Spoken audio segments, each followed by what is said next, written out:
Bonjour et bienvenue dans cette capsule vitaminée de moins de, je vais dire, 5 minutes. On verra peut-être moins ou un peu plus, mais en tous les cas, c'est du concentré. Que le Seigneur vous bénisse. Aujourd'hui, j'ai vraiment un thème extraordinaire.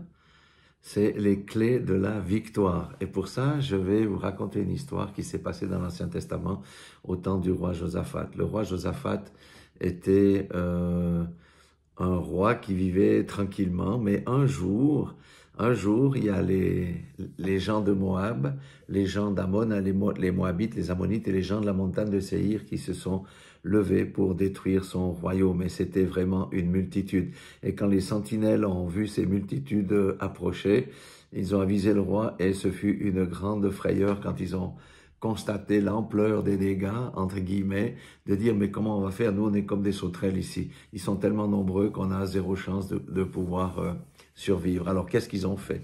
Alors première des choses, le roi lui-même et tout le peuple a pris un jeûne et ensuite qu'est-ce qu'ils ont fait?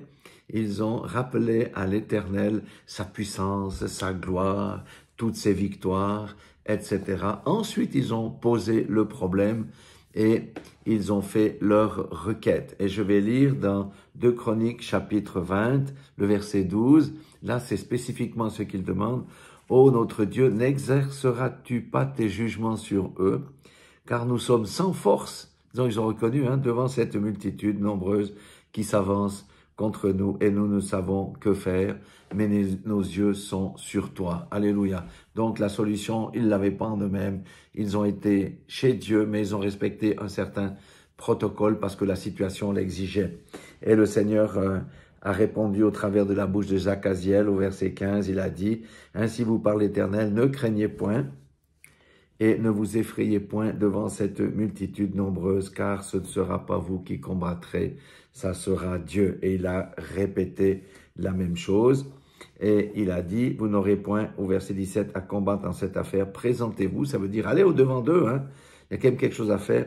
Tenez-vous là et vous verrez la délivrance que l'Éternel vous accordera. Juda et Jérusalem, ne craignez point et ne vous effrayez point. Demain, sortez à leur rencontre, l'Éternel sera avec vous. Donc, on apprend plusieurs choses ici. D'abord, c'est reconnaître qu'on peut rien. Entrer de la bonne manière en communication avec Dieu.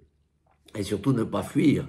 Parce que même si c'est l'Éternel qui combat, il faut quand même aller au-devant de la multitude.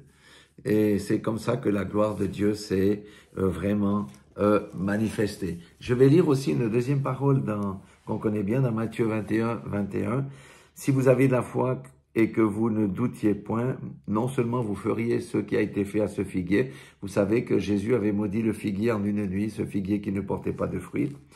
Mais quand vous diriez, voyez, de nouveau, il faut prononcer à cette montagne, ôte-toi de là et jette-toi dans la mer, cela se ferait. Alléluia.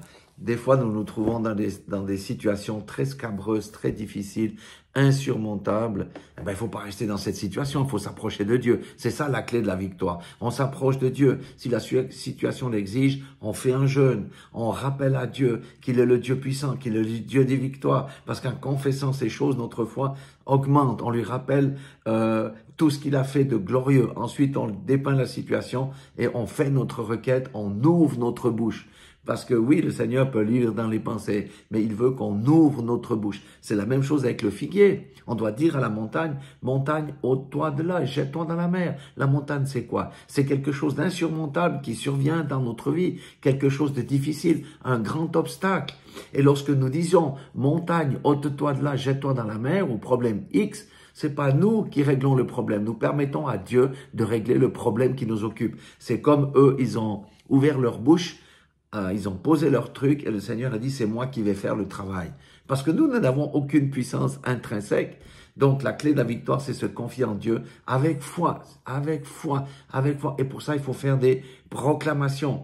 Rappeler à Dieu, et quand on rappelle à Dieu tous ses exploits, nous-mêmes, quand on voit la grandeur de ses exploits, ça nous fait gonfler notre foi, et ensuite on peut relâcher la proclamation par laquelle et au travers duquel le Seigneur va agir. Voilà, moins de 5 minutes, comme je vous ai promis. Soyez bénis dans le nom puissant de Jésus-Christ de Nazareth. Sachez que Dieu vous aime, et je vous aime aussi, mais son amour est bien plus grand. Belle journée à tous.